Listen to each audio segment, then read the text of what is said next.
Hello folks, this is founder Laerun and I'm here with Fantasy Grounds College. I decided to do a character creation episode because we have GaryCon coming up and there's still a lot of people out there that are unsure about how to make their characters or how to build them. Generally, your game master will probably have pre-gens made, but if you want to learn how to use Fantasy Grounds to build your character, this would be a good tutorial to watch. This is going to center around the 5th edition rule set, although if you play Pathfinder or one of the other rule sets, you will find that character creation is very similar. It's not exactly the same because they're very rule set specific. However, if you follow an orthodox method of creating characters, or if you use the built-in character creator that comes with some of the content that Wizards of the Coast and Smiteworks and all the other publishers come out with, you probably will have a very successful time at creating character. It just takes some time and some exposure to the actual software to get used to how things work or what to do or what not to do.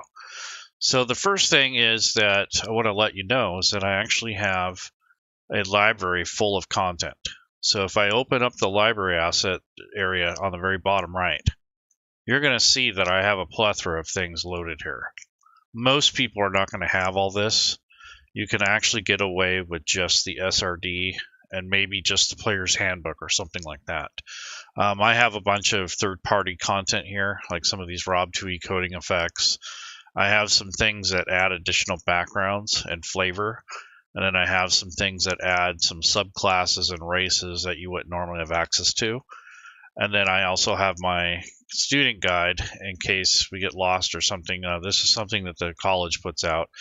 And it does have a reference manual, and it talks about, setting up your character, setting up the table, building your PC, what the tabs are, those sort of things. So there is a module that we created for the community as well. So if you're interested in that module, you come on into the Fantasy Grounds College Discord and ask around for it, and we can give that to you.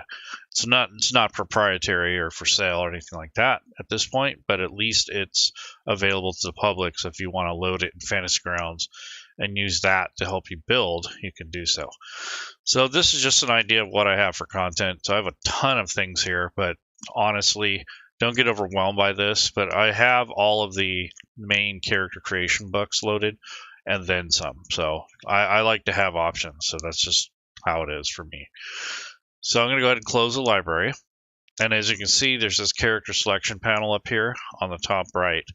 That is so that you can select or create characters or build them or however you want to manage them. Usually it's more of a DM or host function, but as a player, you can select characters. Right now, these are already built. So I'm going to go ahead and make a blank one. Now there's a couple things you can also import characters that are already built in Fantasy Grounds. There is a third-party importer for D&D Beyond. I don't recommend it at this point because it's not 100%, and when you do have a character that's over first level or before they have their archetype is probably the best time to use that import tool. But once they have their archetype, the importer has problems with some of the newer features. So I would advise to build in Fantasy Grounds if you have the time. Or your DM will provide you with an NPC or player character that's already built, a pre-gen. So I'm going to go ahead and get started. So I'm going to click on Add Item, which is this green plus arrow. And again, it's assuming that you have things loaded in your library and you have a license and you have some content. So I'm going to add this item here. This is a new record, new character sheet. Usually the first thing I'll do is I'll take this sheet and I'll stretch it out so I can see everything. And as you build, some of the content will force the sheet to be a little bit longer anyways as you get to your actions tab. So you might as well just stretch it out. First things first, so let's give this character or pre-gen a name. So for right now, I'm going to call it name. So if anybody's watching out there and you guys want to suggest a build, I'm open to that. So that, if it helps you directly, that's fine. I'm going to build a fairly complicated character, so no fighter or anything like that. But If you have a rogue or a bard or a spellcaster or something, that would pretty much show a lot of the different functions. I think bards is a really good choice, or perhaps a sorcerer or warlock. Those are pretty complicated. Something that's going to help you guys learn to use the program, but also if you're creating a character anytime soon, maybe this will help you with that. So it just depends on what your needs are. But I'm going to go ahead and go back, and I'll pop in occasionally. But there are some steps that you want to use in Fantasy Grounds, especially for this 5th edition rule set. Some rule sets are specific. Some have a built-in character wizard. 5th edition does have the character wizard built into the interface. I really only would use it maybe for first level or your first couple levels, but after that I would just build everything manually. And if you click the star, that'll open up the character wizard and you can build from here, which is a handy tool, but it's not quite 100% yet. So I just use the old way, and that's the way I'm going to teach you. So let's see, there is a specific order. In Fantasy Grounds, you want to start with your ability scores first. Then you're going to do your background second, your race third, and then your class and level. And if you open up the library, if you own the player's handbook, and you click on the reference, you click on the library book and then the reference manual, and you go to character creation, it'll list these character creation steps according to the tabletop version. If you build your character in this order, it may not come out quite right. So if you scroll down in the book, there's an addendum here that gives you, it says it's strongly suggested to follow a certain step in order, and then they list that here. So arguably, you can take and put your background before race or race before background. The only reason I picked background first is because you are kind of forced usually on skills. So when you build your character and you get a racial skill, you usually have a choice here, whereas the background you normally don't. So I try to get that out of the way, and then your race and your class, you'll get sometimes you'll get skills that you can pick, and you want to try to avoid overlap. If you pick your race and choose a skill and then you drag over your background, you don't have any way to stop from doubling up on your skill. And that's one nice thing about the character builder, is that helps with that. Because once you build this character, once you get past the ability scores, you cannot go backwards. So if you want to undo something, you can't. You have to start over. If you use the character wizard, you have a little bit more flexibility before you commit to anything. So that's the nice thing about using the wizard. But like I said, it's not completely finished yet. So it's just something that goes on. Okay, a paladin, a scald. You know what? I'm gonna roll a dice, and whatever the dice says, then we'll build that. So if it's a paladin, I'm gonna roll a d6, and if it's 1 to 3, it's a paladin. If it's 4 to 6, it'll be like a bard or a scald or something like that. So I'm gonna go ahead and roll. So this will show you the dice roller. So when you pick up a die, it picks it up, and you hold your left mouse button and just drop it in the chat area. And it looks like the Scald is gonna win the day. So we'll just call this Scald just in the notes or the title, so that you understand what we're building here. And then I'm going to double click on this little gray square up here. And this is where, if you're Game Master or if you have portraits, this is where they're stored. So I double clicked on that bag and it opened up a bunch of more bags. Now, as you collect content or build and get and create and purchase official content, you'll get more options.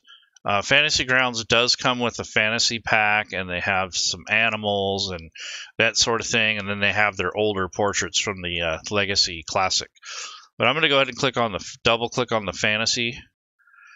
Now, whenever you access a folder that has a bunch of stuff in it, you have to give Fantasy Grounds a few seconds to churn through those and scan through. So if you have a ton of content, and you double click to access it, give it a few seconds and it'll get there. Keep clicking on it, it may cause your session to crash or freeze up on you. So just give it a few seconds and be patient with it, and it'll bring up and do what you want. It needs a little work on memory optimization, but for the most part, it works really good. So I'm going to go ahead and pick something that looks kind of like a scald. So let's see, what do we have here? Pretty much anything would work, but I want something that looks a little scaldy, if that's such a word, or scaldish. How about maybe this old human sage, or maybe this long-haired, handsome individual, or this human male with a goatee. Let's just use that guy. He looks like a scald to me. All right, so this is the portrait. The portrait is on the left side. If you have tokens, or your game master actually has tokens, you can select those instead of the portrait. So if you only have a portrait, it becomes your default token. If you have tokens, your GM will have them stored in the assets under tokens, and then whatever tokens he has in his library, he can send you a screenshot or give you an idea of what he has in his inventory. So if I click on, these are all coming from different rule books and such, but if I double click on my data folder, that's where I have all my tokens stored. So what race would you want this scald to be? Just out of curiosity. Maybe human, half elf, hopefully something, maybe half orc, at least something kind of melodic or humanoid. I don't really see a dragonborn scald, although it's not impossible. I mean, it's one of those things that you have to decide. So what the reason I asked about that is because it's things that you got to start thinking about when you're building your character. So maybe I won't even worry about the race thing at the moment, because background is actually that would be the next step anyways. But just go ahead and think about that. And the reason I ask is because of the token type. So I'll just hold off on that. And then I will take and start doing our ability score. So there's 2 ways or 3 ways. You can do a point buy system in which all these you'd set to 8, and then you would roll online somewhere on a tool and then plug in your values. Or you can roll the old way, the 46, drop the lowest number. Or you can pick a point buy and just do like 15, 14, 13, 12, 10, and 8. So I'm going to show you the dice roll method really quick. So I have a macro in the hotkeys on the bottom left. You can create your own macros, dice macros. I'm not going to go into that just for the sake of time. But I'm going to go ahead and roll 6 sets of dice so that when we build the character, we'll have stuff to look at and stuff to choose from. So let's just see how it turns out. So I'm going to right click and clear this, and I'm going to go ahead and start clicking on the dice roller. So there's my results. That's not too bad. So I think, being that this is a scald, we probably want to have human was how I was leaning. Yeah, that's fine. Okay, that works. That's really simple. Okay, so we have a 16 here in one of the stats. Now, depending on the race that you pick, you would probably want to judge that, but since we're a human, we're going to get a +1 all the way across the board. So I think it would be handy if we just threw the 16 in the charisma area, and when we pick the race for human, it's going to add +1. So we'll have a 17 charisma, which is a really good charisma to start with. And then for the 15, I think I'm going to put that in dexterity right off the get-go. And then the next highest stat will obviously be intelligence. I'm going to put 14 in wisdom. And then our dump stat, if you want to call it that, I don't call it a dump stat, but it could be. You have a 12 and a 13. So I think I'm going to put 13 in con. And then I'm going to put 12 in strength. It doesn't really need to be that strong. And 12 isn't bad. You get a +1. So that's not a bad mix. What do you guys think? Because at this point, we can change it without breaking the character. So if you think that's a good way, a good choice of different lineup of stats. That may be something that that you guys might debate on, but nonetheless, it might be something that that you want to check out.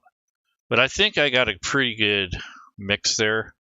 I don't see this being an issue or anything. And and then we still get to add +1 to every one of these. When we drag over the human race, it will actually automatically change all those over. So let's go to backgrounds. So if you have content loaded in Fantasy Grounds, I'm going to actually switch my view because right now I'm looking at everything. So I'm going to go into the options. And on the bottom here, there's a thing called sidebar. And this is what customizes all this stuff here. So I'm just going to go to create PC. That way it doesn't get me all confused and I'm not looking for the buttons and such. And then I want to look for backgrounds. So I open this up and I have a ton of backgrounds and even from other sources. So for a Scald, I think it would behoove them to have some sort, maybe a folk hero or a courtier or something that would lend itself to what he's doing. Maybe he has the bastard background. So then you have like different things. An entertainer is another one that would really fit well with this build. You have in guild artisan. Let's see, what else do we have? Could have a mercenary veteran background. It doesn't really matter as long as it fits your story. That's what really matters. But there's different sailor variants. Be a smuggler, a spy. It's just a matter of choice here. So we'll have to pick out, okay, roles it is. Okay, yeah. And human was how they were leaning. So, okay, I think I'm just for now, if I pick entertainer, I think that's going to be kind of too much, like, because the bard gets a lot of skills. So I think I want to pick something that's going to focus on things I'm not normally going to get bonuses and that sort of thing. So what I'm leaning towards is some sort of martialist or somebody that's had a little bit of fighting training before they turn into a bard.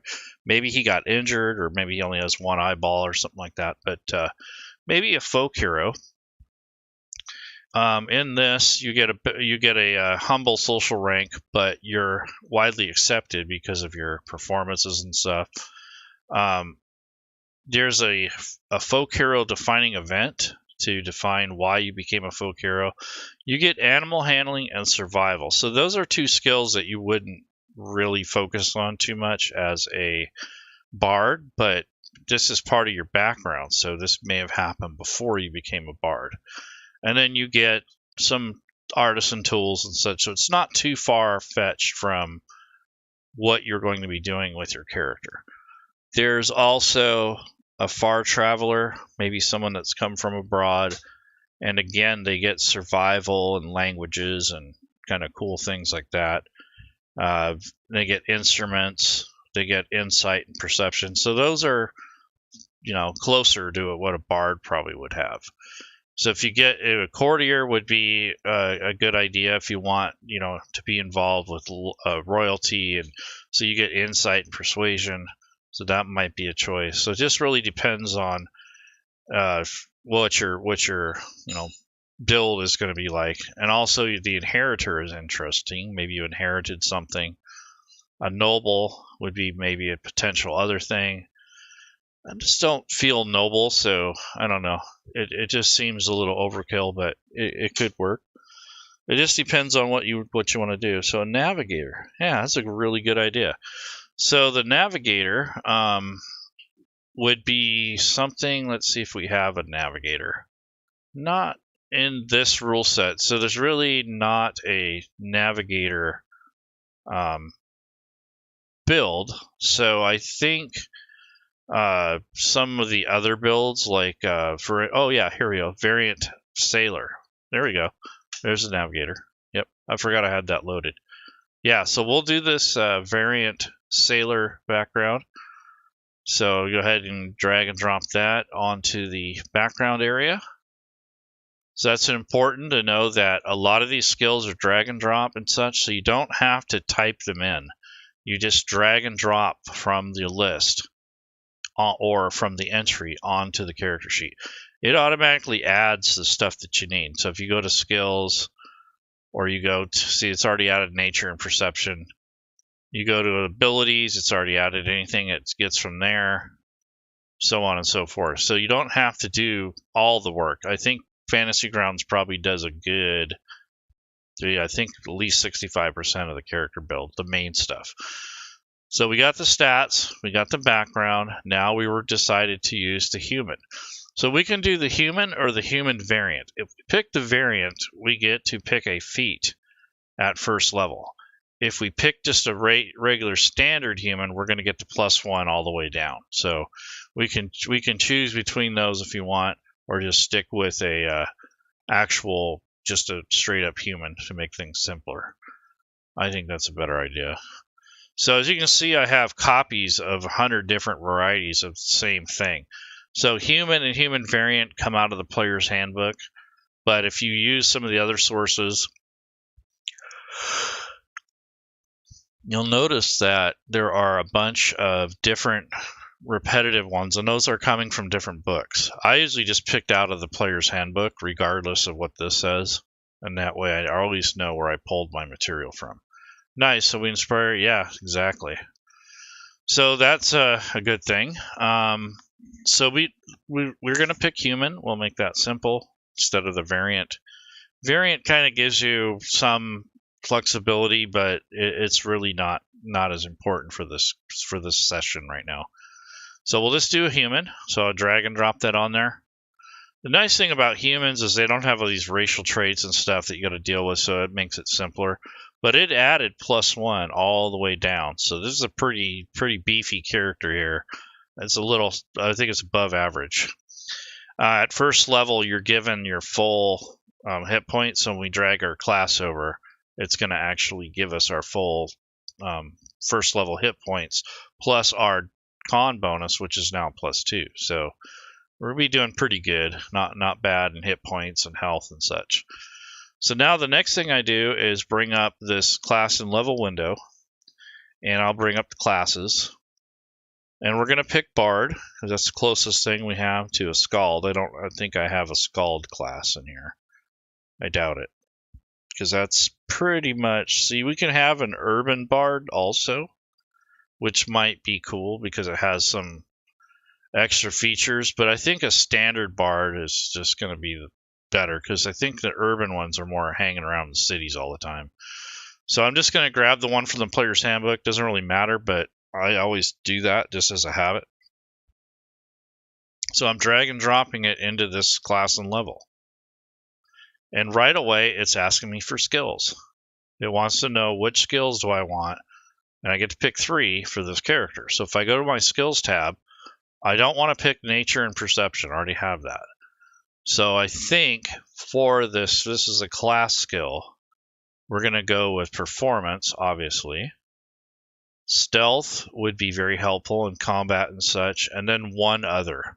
I think maybe history or something like that or insight or investigation. So I'm just going to do with history. I think that's probably the best option out of those.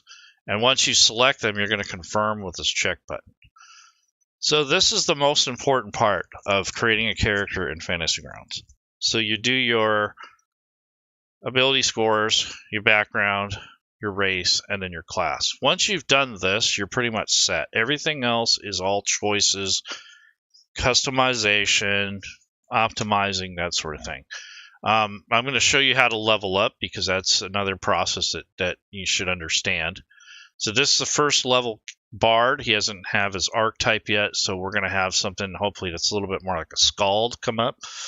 So let's go ahead and drag this. This right here is your link to your class. I think immediately I would drag and drop this down to your hotkeys. So you have 12 slots on the bottom, and to have this Bard, entry down here is handy. That way you don't have to come all the way back here.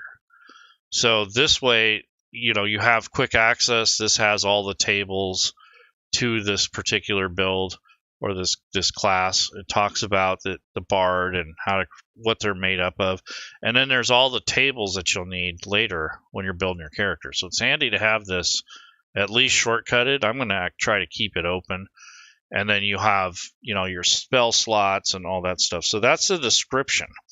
Now that same button that I double clicked, if I close this and I click it again, it's going to come back up.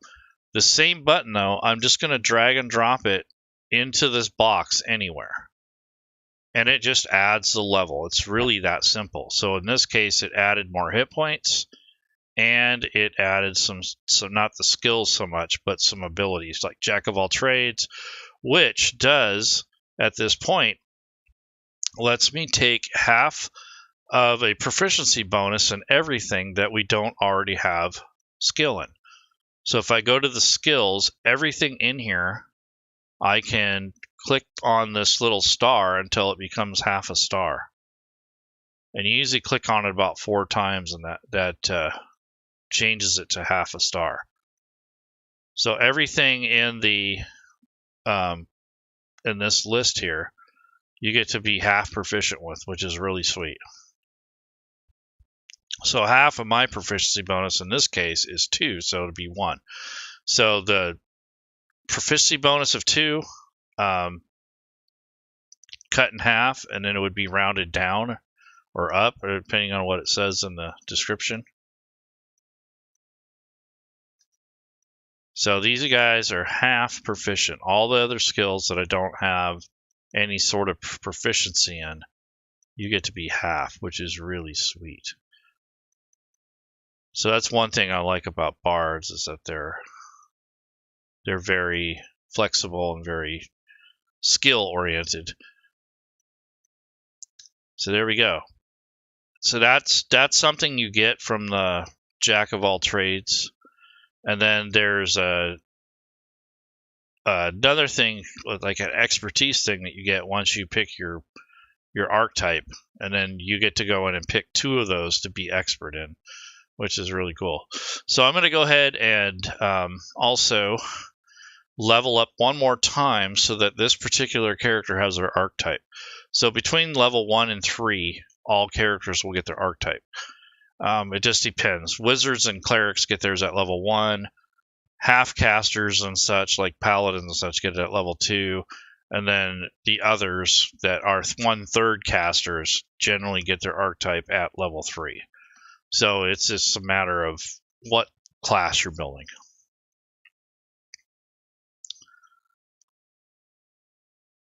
Yeah, no doubt.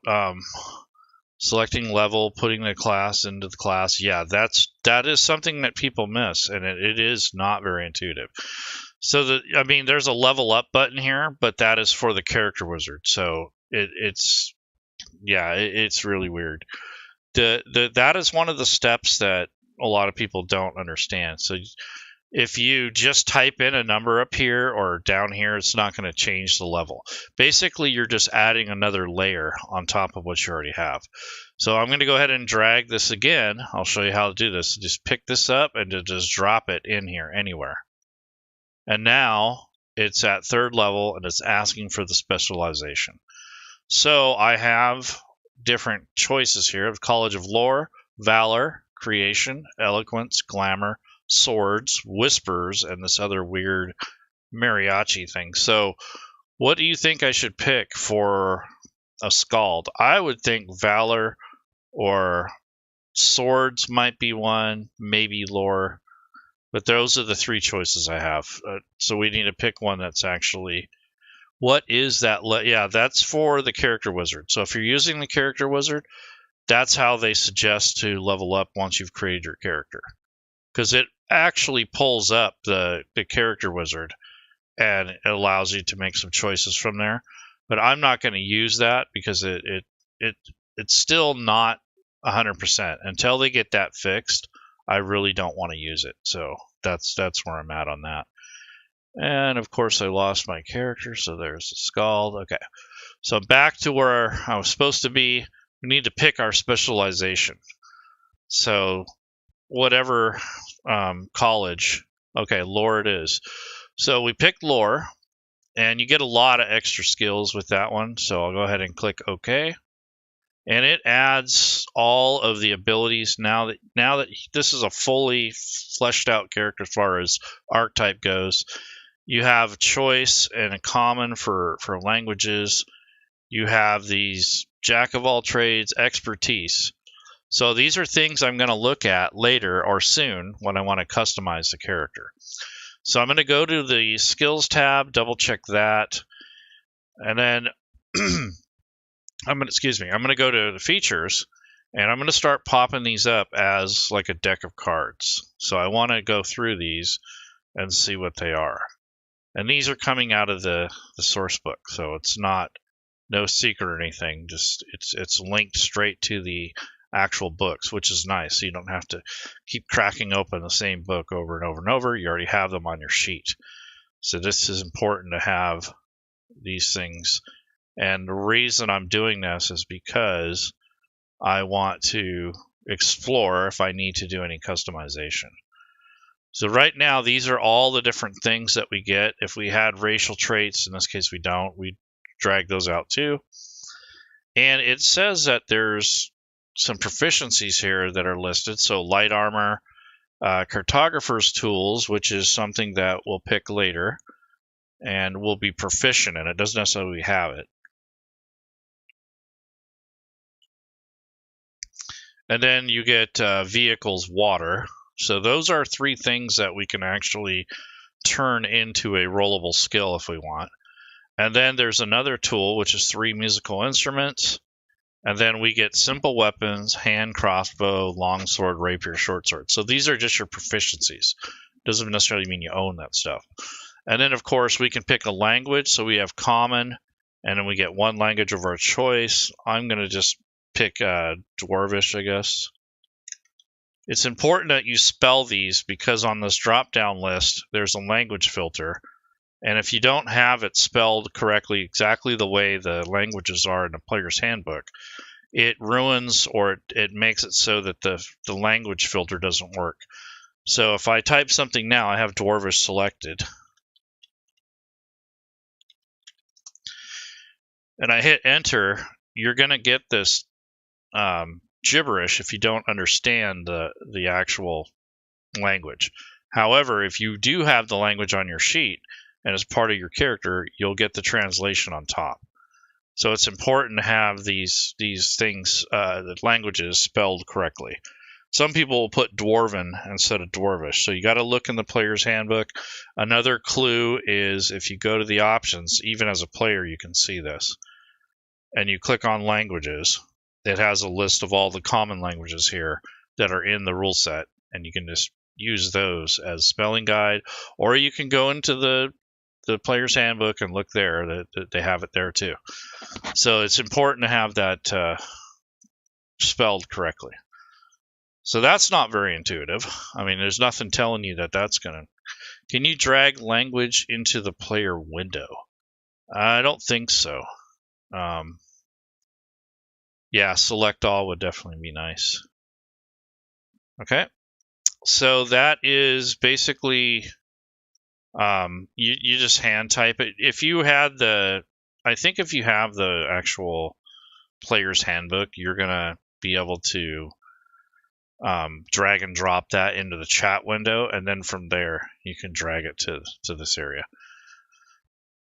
Yeah, select all would be nice. Okay, so that's the languages. Then we have some tools. So I might as well build those. So if I go to the skills tab, you can add your own skills, and usually it's tools and kits and things that you have to make rolls for. So I'm going to just go ahead and make the 5 different entries. So I'm going to have an instrument.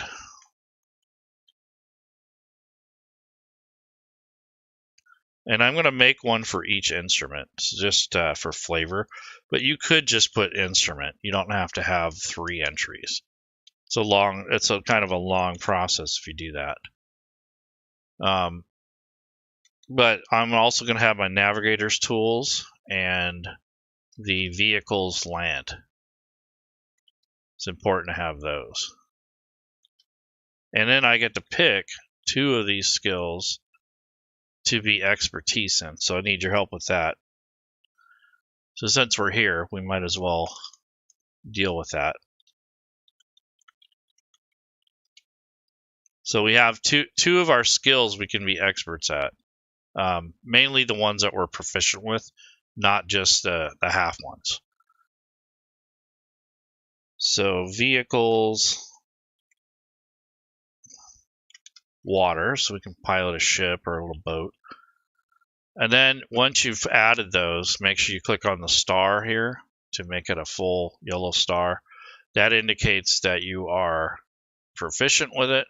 And see, I added too many instruments, so I can delete one of those.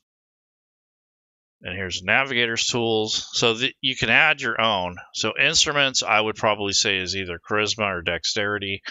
So I'll just go ahead and put charisma on those because they are charisma based usually. I think if you play the drums or something, though, it might be dexterous. So I'm going to keep one of these as dexterity because I'm going to have a hand drum. I want this individual to be, what do they play, a mandolin, or I don't know what it is they play, but I'm going to have probably a pan flute and then like a guitar-like thing. I don't remember what skalds usually are pictured with. Is it a mandolin or some kind of dulcimer? I don't know what the heck it is. Yeah, new nav tools plus instrument tools, yep. So let's just say mandolin for now. I'm sure there's a better word for it, but the picture is that he has like some kind of guitar-like proficiency.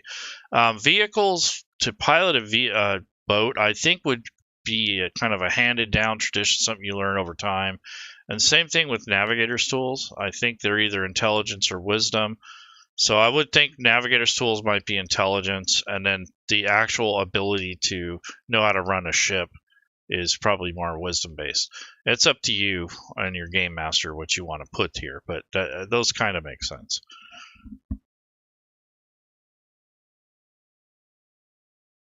Oh, for Fear Grounds, the select all was in the items middle right. Founder Laerun had to select each ability. Yeah, that's right.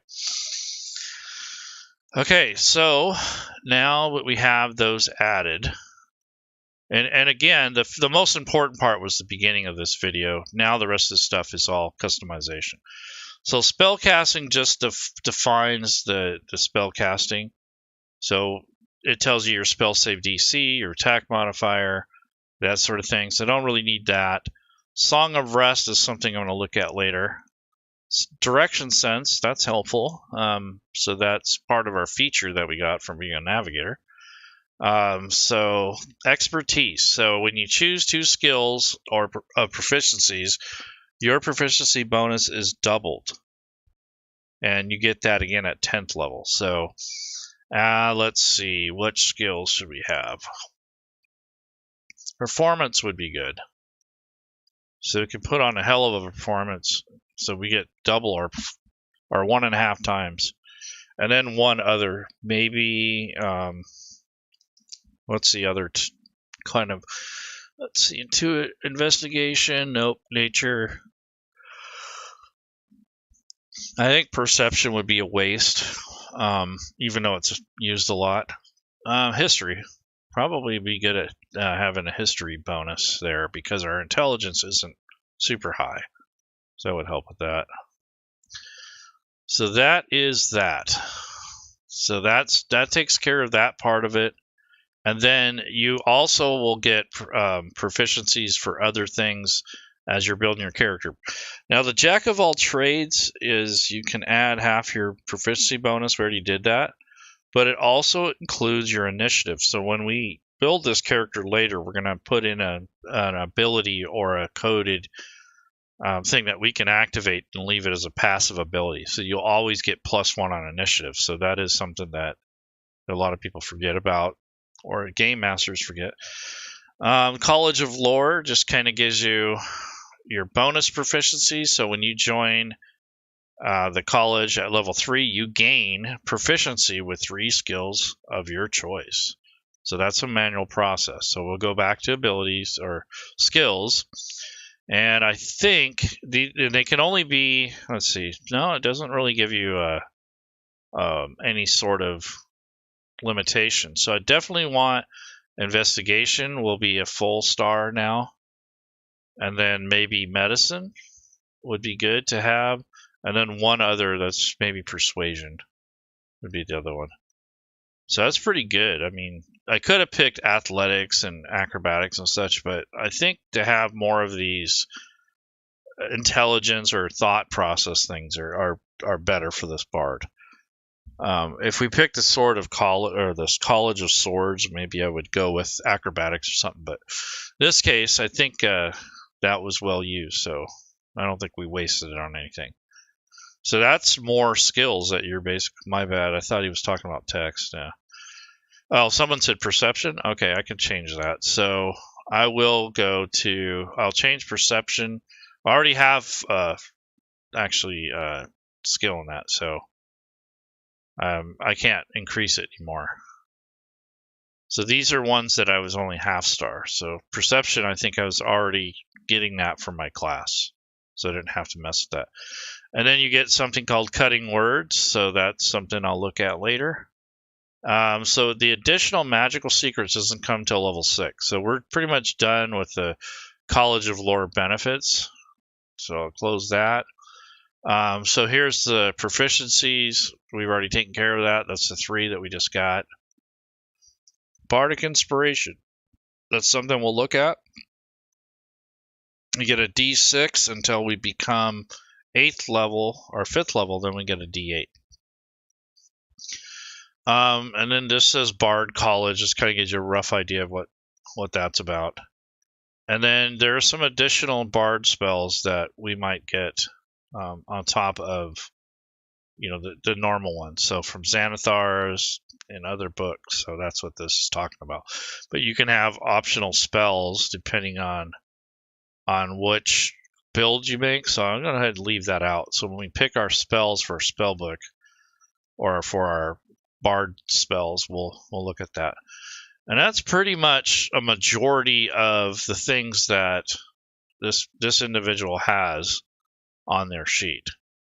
Other than the proficiencies, and if you ever gain any proficiencies from a different background, or maybe you worship a god of war or something, you have to add those manually. It's not very intuitive. So if I worship the god of war and I get access to medium or heavy armor, I'd have to list those on here manually. Or if you've got dwarven armor training and you normally can only have light armor, you'd have to put comma medium armor because that's one of the traits. So sometimes your class traits or your racial traits will override the limitations. So that's something you have to know. Okay, equipment. So the way that we do this is you go to items and you have a starting list on your background and your class as to what items you get and that sort of thing to start with. So this person is at 3rd level, so they might have more or less than what they started with, but I'm going to go ahead and in my library, there is a module that I have loaded. It's called 5e Background and Class Equipment Bundles, just the standard bundles, and it only picks from list A because you have options. If you want to swap those out, there's no problem with that. But where this is going to come up, if you have that asset or that module, is in the library. It's loaded up, but you have to add the parcels. So I'm going to go back to options, and down where it says sidebar, I'll click on that. And the only thing I want to add really is the parcels because that's where they're stored. So this is how you'd use that module. So what it does is it keeps you from having to drag over every little single thing. It just takes forever.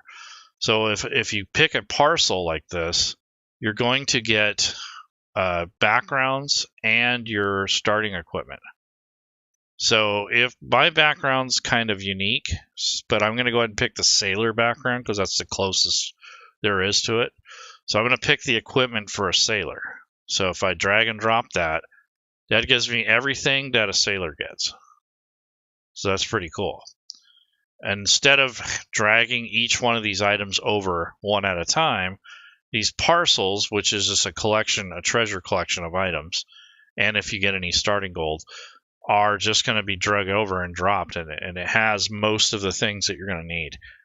I mean, it doesn't mean you're stuck with them, but at least a majority of it's done. And then, of course, I'm going to use the barred background equipment. So when I do that, it pretty much picks a majority of the stuff. You might want to swap out a couple weapons or something, but for the most part, it's pretty simple to do that. So that is just a community-made product that makes life a little easier and quicker. What it does is it pulls off of your equipment list that you get from your class, and from your background, there's a few things that you get a little bit of starting gold and a couple of little trinkets and stuff. So that's a really handy tool if you're looking for that. Another option would be standard equipment. Yeah, you could do that. Would an apply all be helpful versus this manual process? Maybe. I don't know. I've never used it, so I'm not sure. But anyhow, the weapons that he got the rapier, the diplomats pack instead of the entertainers pack. You got a loot, or you can pick any other instruments, and then leather armor and a dagger. So I have all that here from list A and from my background equipment. Now, the one thing that kind of sucks about this is that you still have to micromanage a lot of this. And I'm going to actually grab a couple items that I think I want to have, so later I can show you. So I'm going to give them a potion of healing, just one. And you just drag and drop this over from the list. And this is how you'd have to build your character normally. So it takes a while to build characters, especially if you haven't done it before. It takes a long time. So this is something that really helps speed that up. That's why I actually had this idea, and Rob built the module and put it on the DM's Guild.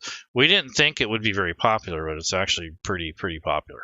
So it sells for, I don't know, $4 or something. I think it's totally worth it. You can make your own too. You don't have to use that module. You can make your own parcel packs and use those for your, individual. I was thinking about making an expanded list and having picking all the equipment instead of just from list A. And then also making specific things like for a ninja, or for a spy or something. This is a sort of equipment thing that I was thinking about to expand upon what's already there, or at least to add on to it. Is there any extensions that help with spell selection? At the moment, level 1 mage is getting options to select spells from all. Yeah, not really. But there is a way that you can filter the list and such. But yeah, I know what you're saying. But as far as I know, no, there isn't. So the belaying pin, believe it or not, is a weapon. So that'll be back here. It's like a club. And he has one dagger. I think I'm going to change that to 2. So if I go back to his inventory and go to dagger, I'm going to change that to 2. So he's going to have one on his side, one on his leg, or something like that, so he can throw it. And then he has a rapier, and the belaying pin is just kind of more of a flavor thing, but it's also a club. So that's kind of cool. So I have a couple of maps and scroll cases. I got 2 of them, one from the background and one from the class. So I think I'm just going to change that to 1. I don't need more than that. You get a chest instead of a backpack. So everything you have will be stored in the chest that's not being worn or used. So for instance, this scroll case, if I type in chest, it'll start to auto spell it. I'm going to put his fine clothing in the chest. Dagger stays out. The ink bottle, I probably would put in his pouch. So he has a pouch down here. So instead of doing that, I will put next to the ink, I will type pouch. And you do a capital letter, and what happens is it starts sorting out where the stuff is stored. So it's kind of like nesting them into an area. So the paper and ink pen and all that are going to go in his pouch. So when he writes notes, it's right there for him. Let's see. And then there's the rapier. So the rope's going to go in the chest. The sealing wax. Soap. There's a vial. It's probably where the ink is. And then there's a lucky charm that came over. So I'm going to put that in his pouch. He has a lute. So maybe I'll change the instrument to a mandolin or whatever. So maybe I'll change that to a lute. So on his skills, instead of a mandolin, let's call it a lute. That works. So he's proficient with the other instruments. He's just not carrying them around, or he doesn't have them. Doesn't own them yet. Yeah, I'm going to give him navigator's tools. So if I was going to do that, I would just go here to tools and grab the navigator's tools and drag and drop that over here. So I'll put that in his chest. But other than that, there's not a whole lot more he needs. So there's a lamp.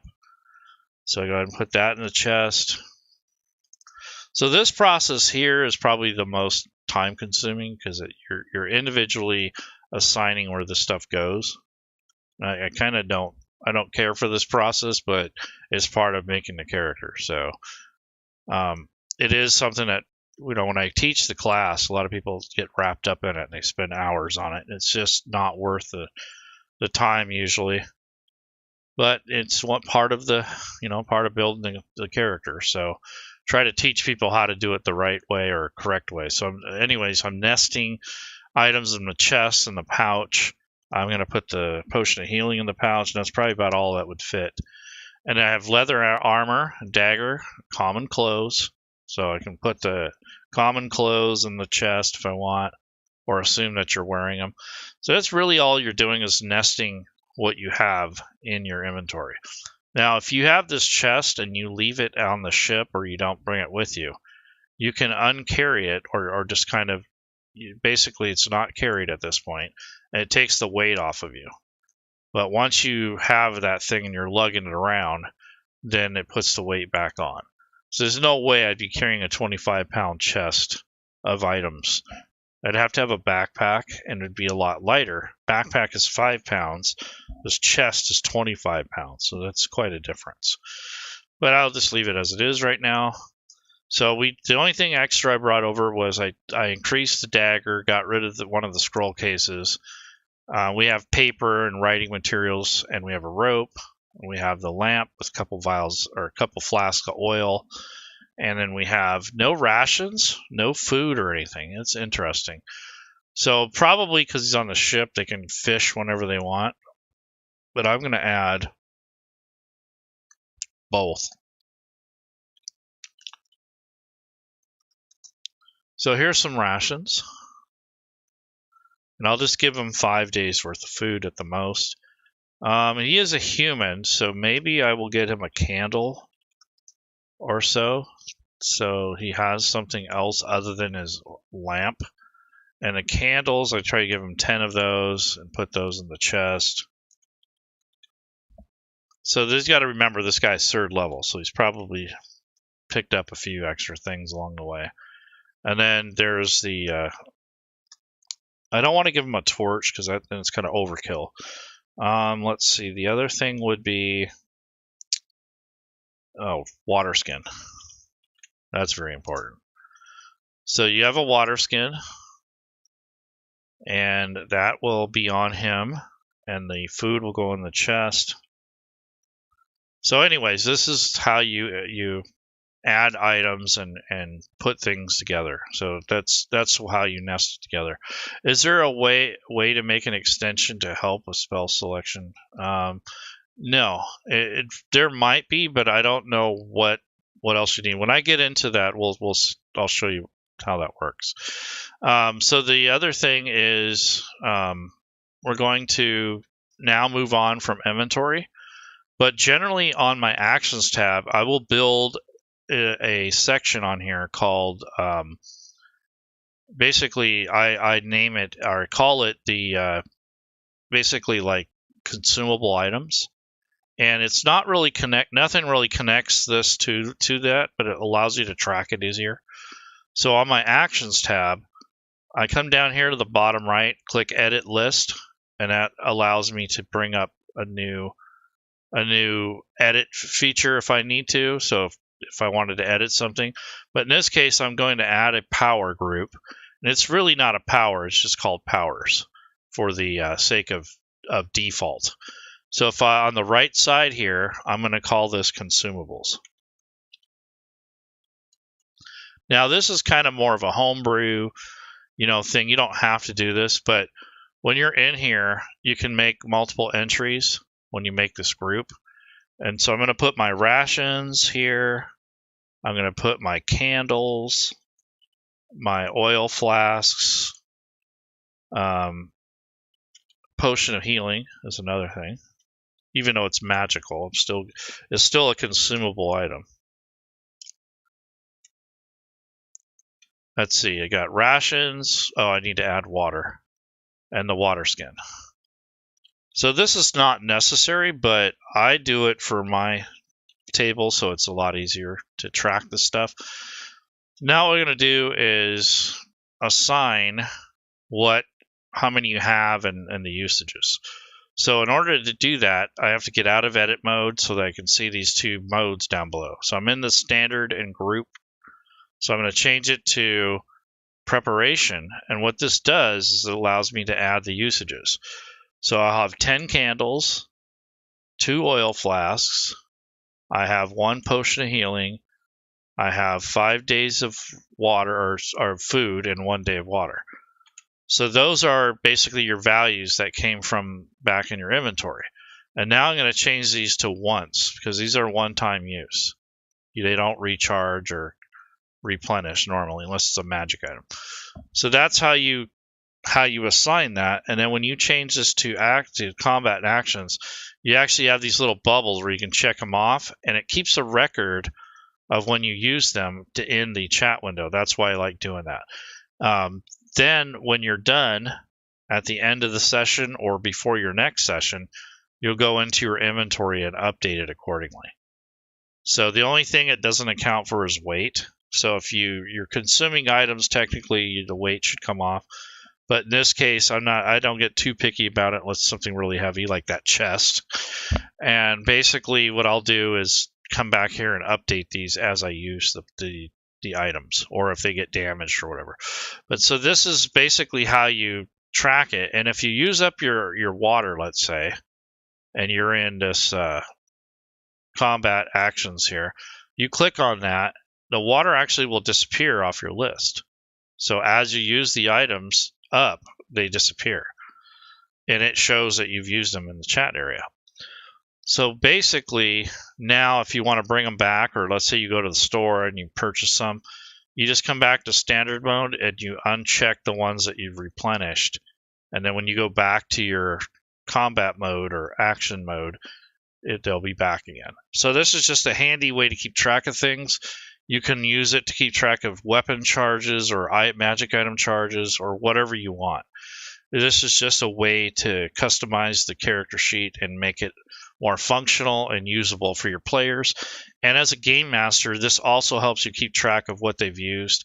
Because what happens is this log becomes an HTML file in the back end of the campaign.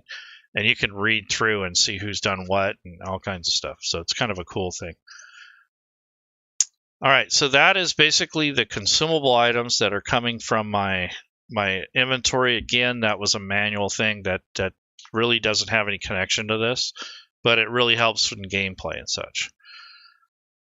So coins go in these treasure areas, and then you have your encumbrance here, and that's based off your strength and such.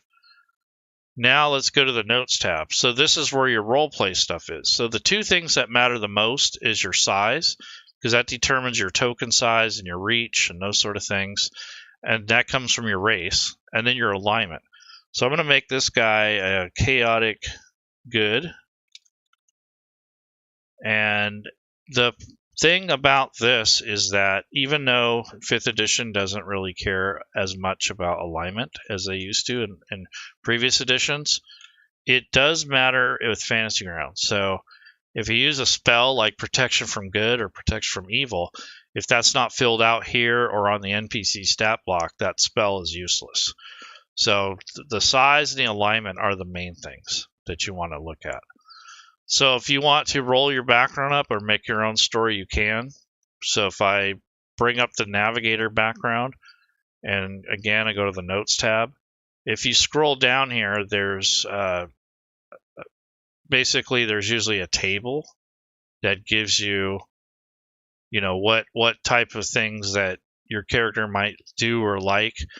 In this case, this variant didn't have any extra tables. So if you wanted to use any tables, I would just use the sailor table. This one is a specific type of sailor, so that's why it didn't give you a table. So if you wanted to use the features off the sailor background, you could do that. So if you go to backgrounds, and we'll go to sailor, then if you look at this list, it will give you a trinket table, and then it tells you what you get for tools and such. And then you get this table. So you have a personality traits. You get 2 of those maximum. So my friends know they can rely on me no matter what. So you just drag and drop that to this chat area where the personality traits are. And then I would say I enjoy sailing into new ports and making new friends over a flagon of ale. So I'd drag and drop that from here instead of rolling. So you can pick, which ones you want to do. And then for the ideals, I'll just roll that randomly. And I can drag, so he's up to freedom and that sort of thing. It fits him. So it's kind of a chaotic thing. So they list it as chaotic. So that's cool. It fits. And then his bonds kind of keeps him grounded, is that the ship is most important. Crewmates and captains come and go. So the ship is more important than the people. So the guy's in love with the ship. So he has a passion for this boat that he's on. And he thinks the boat is more important than anything else, which I think is kind of cool for background. And then for his flaws, he avoids having to do extra work. That totally makes sense. I love it. So that is kind of a quick way to do some background stuff. You can add your appearance, any sort of notes that you need there, your age, height, weight. So maybe he's 5'10" or something like that. So not very tall. Maybe he weighs 140 pounds. And obviously he's a male in this case. And I'd say he's probably no older than 33. So give him that. And I think that's good. I think that basically gives you a rough idea of what to do with that. The log sheet is for Adventures League. So if you participate in Adventures League content, you can add a new entry. This would probably be an adventure that you're playing in. And when you click on this tab here, this is your log for your adventure. So it has your downtime activities and all the stuff that you need, your session number, the date, the game master's DCI number, those sort of things. So you can carry it over into other games. So that's what this section's for. And then finally, we're going to be doing a lot more customization here, and we'll do the spells. So I'll do that next. And then we'll add some special coding and such. So for spells, if you come down to the Bard class list here, at 3rd level, you get 6 known spells total and 2 cantrips. So what I normally do is I'll go to the spells section. And in this case, I'm going to pick up here this group. I'm going to pick the Rob 2E effects coding spells, but you can pick from whatever you want. I'm just doing these because they're all coded and really nicely organized. And then down at the bottom, there's a sort option for 0, which is your cantrips. And then the source, I'm going to click that to be a bard. So that's your sorting option. So I don't know if you use that. Are there ways during campaign to auto? No, there's not. It's not a video game. You have to remember that a lot of these things are, because then it would have to keep track of days and such. So I don't think it's going to do that. You might have to build an extension, and it'd have to be tied into the combat tracker somehow. But no, there's no way to auto-consume anything. You got to remember, you're still using Fantasy Grounds mostly as a tool. It's going to be kind of like using it around a table or, pen and paper. There are things you still have to do manually. So there's only maybe about 70% total automation that can be had in Fantasy Grounds. All the rest of it you have to do yourself, just like you would around a table with pen and paper. So get that out of your mind that it's not going to be fully automated. It's not a video game. It's not a sophisticated program. It's just a database, basically. So the next thing is spells. So this guy gets 2 cantrips.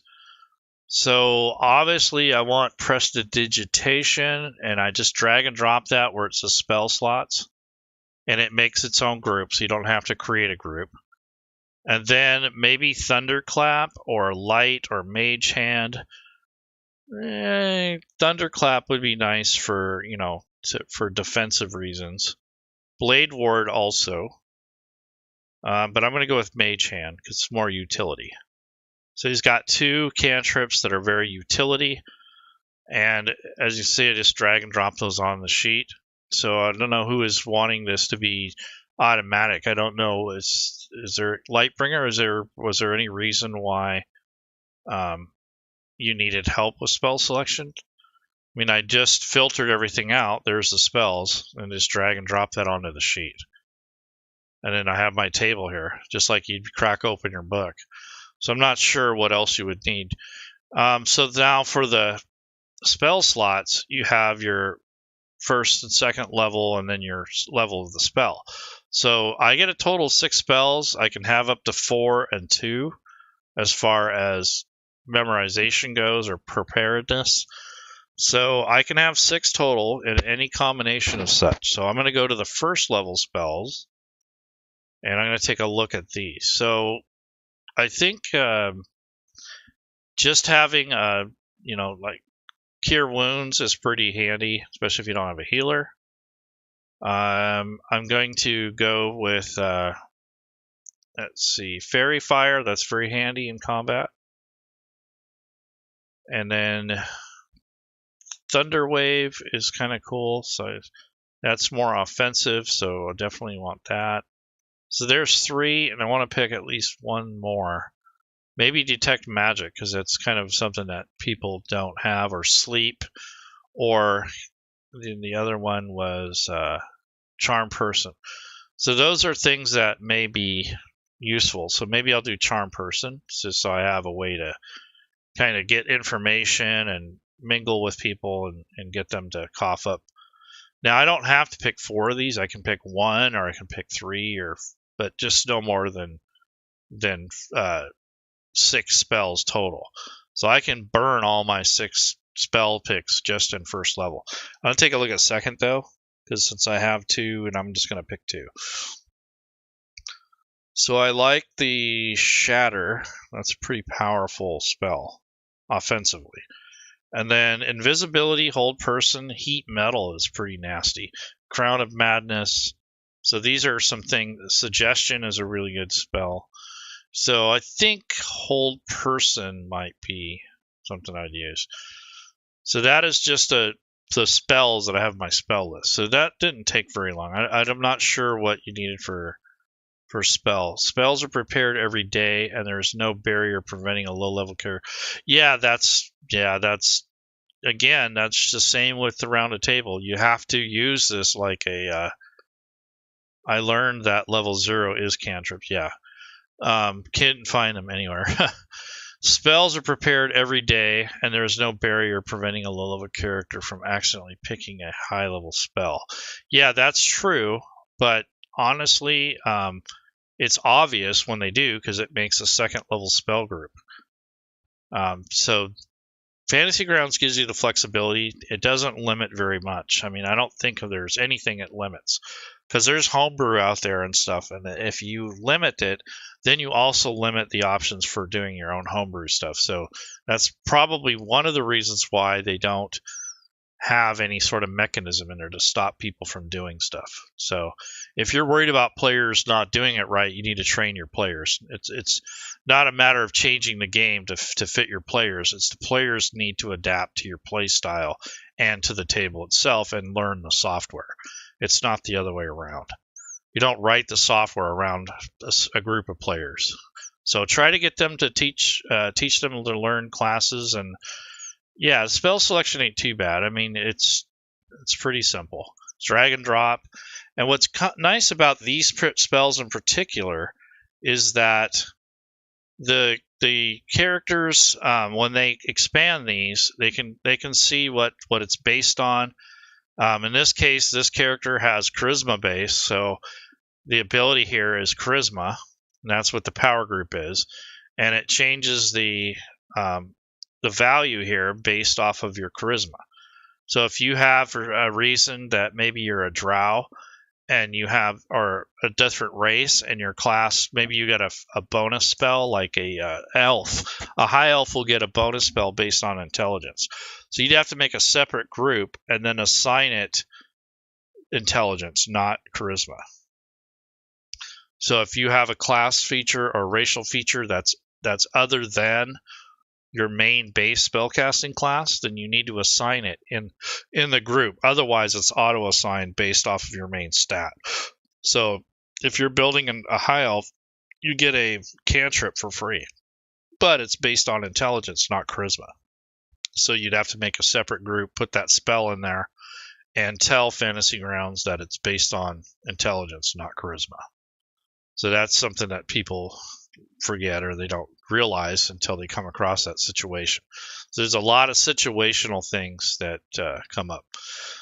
So that's the basically the majority of the build right there. I mean, minus the consumables, you really just need that stuff there. But I'm going to go ahead and add some of the bard abilities that can be coded, and those come in a module in the asset. So the spell asset that I grabbed came from the Rob 2E spell effects coding. And what he's done is he's added descriptors to the spell. So immediately, Mage Hand, you know it's 30 feet. And the equal sign means that there's a spell token for it, but you have to have the module loaded. If you have the module spell token loaded as well, and there's another mod that it requires, it's the player tools. It'll automatically give you a spell token, and when you cast the spell, you can drag the token onto the map. It's pretty cool. But it's kind of, sometimes it doesn't work quite the way you'd think. But anyway, so he's added these symbols. So like T means touch, C means it's a concentration spell, S means self, and then it's 15, and then this one has 60 feet concentration. I don't know what the plus is for, but I imagine it's something to do with the spell tokens and the other tools. I'm not up on all the little symbols. So basically, that's the nice thing about these, and they are more fully developed. So if a spell has duration and a description only, they normally don't give you that. So he put the effect on there so that it expires in the combat tracker and it puts a note up there at least, even though it doesn't do anything mechanically. So I'm going to make a new group now. So in this case, it's going to be my Bard ability. So again, I'm going to click on Add Powers. And I need to change this to Group so I can see the power group. And I'm going to call this, we'll just call it Class Features.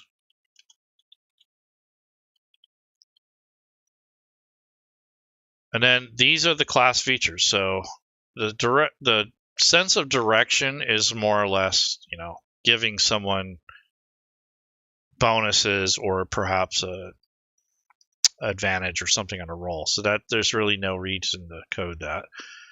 Jack of all trades can be coded. Song of Rest is a healing thing. Cutting words can be done as a reaction type thing. And then you have your Bardic Inspiration.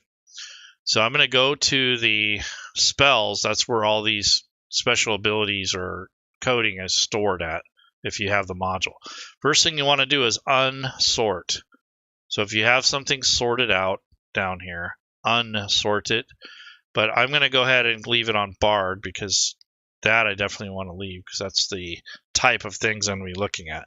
And now I'm filtering it to the class features, which is basically the things that this bard will get. So I'm going to get drag and drop the Song of Rest, which is basically just like a healing spell. And it's situational. Cutting words, so drag and drop that. And then Bardic Inspiration. And that's basically, the majority of your things. So, and then Jack of all trades. I always forget that. So those are your abilities that you can drag and drop over if you know how to code them, or if you buy the modules. It's either way. If you're thinking these should come with the program already, they don't. A lot of people complain about that. How come that's not already part of it? Well, that's because it was made by the community, and when Wizards of the Coast gives the IP or the licensing, Fantasy Grounds does about 65% of it. The community usually ends up doing the other 10-15%. So that's kind of what this is about, and they're not going to add all that in based on time and such.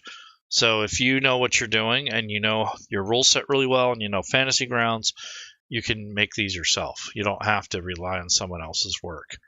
You're paying for someone else's time when you buy those.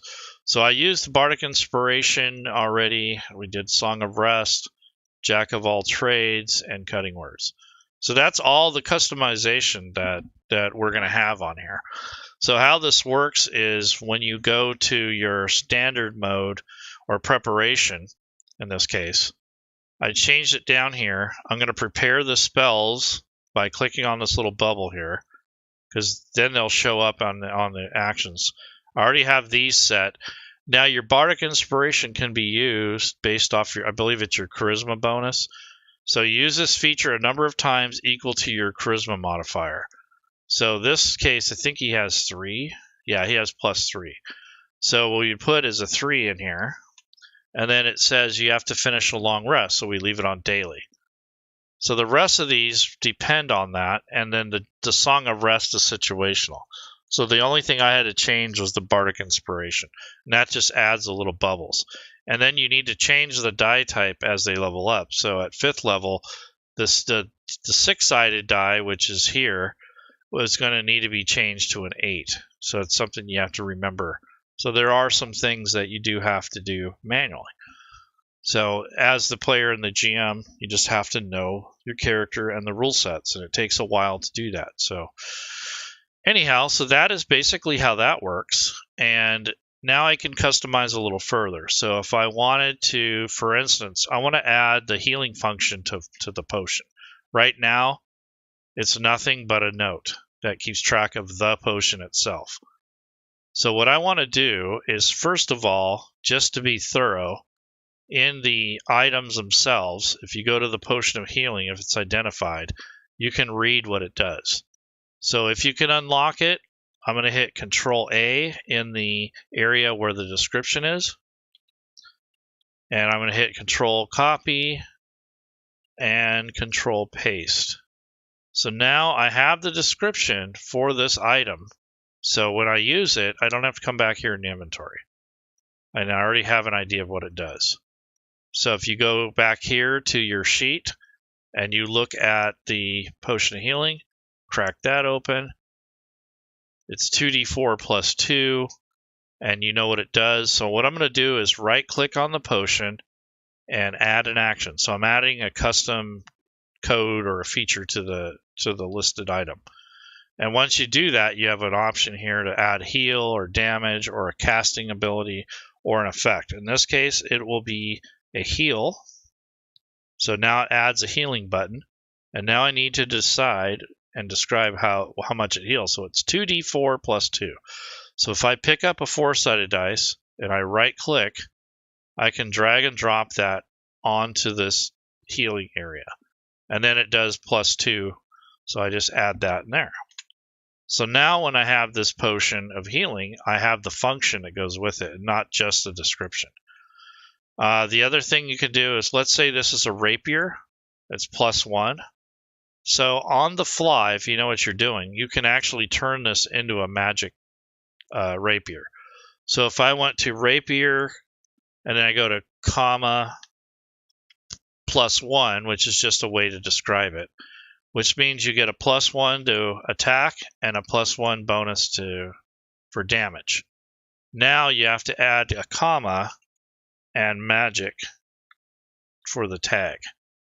So now it is, instead of a regular rapier, it's a +1 rapier and has all the properties that it needs.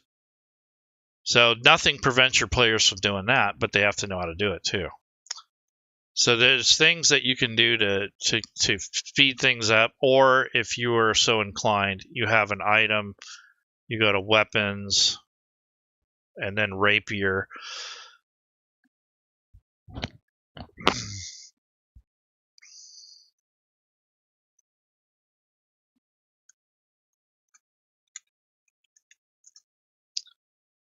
You could technically drag over one of these magic ones and do that. So it's up to you, but basically that's how you can customize.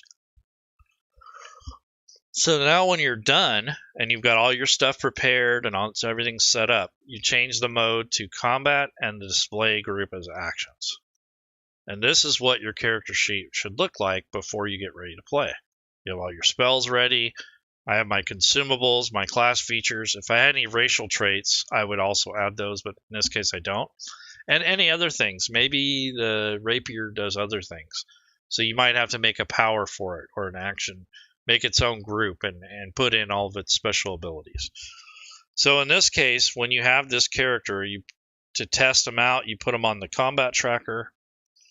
One of the things that's constant is the jack of all trades, so I would initiate that, and that automatically adds +1 to initiative. So that would stay active. If I had any racial abilities, I would enable those as well. So that's basically your build in a nutshell there with your character. So that is basically a thorough way of building a character and not leaving out too many details. Like the community adds, can we please get the mods added in the YouTube description area? Would like to pick them up. Yeah, so the mods are actually on the DMs Guild. I'll do that for you though. And they are either individual or bundled. And yes, I will definitely do that for you. But they're on the DMs Guild under Rob 2E. And it's the coding effects bundle. There's the background class and equipment bundle, which made the that sort of thing. Or you can individually buy the modules as pieces if you don't want to buy. I think it's about 40 or 50 bucks for everything. He's basically coded, 90% of what can be coded. So what I have here is the background and class equipment bundles. I have conditions and effects, which is important for gameplay. So if you come up to the effects button up here, what it does is it adds all these codes that you can use in the combat tracker for like your NPCs and your monsters. So if you want more of the coding that's missing, that's what that's good for. So you have all these conditions already baked in, but then if you get the conditions and effects module, that's all of these extra effects and things that you can drag and drop right into the combat tracker without having to rebuild all the NPCs to include the stuff they should have on them. So like if you have a paladin NPC, you're not going to have all of its features coded on there. So if there's something that can be coded, it will be in this list. So this is mainly for if you don't have the characters built or if you don't have the NPCs customized, you can use this.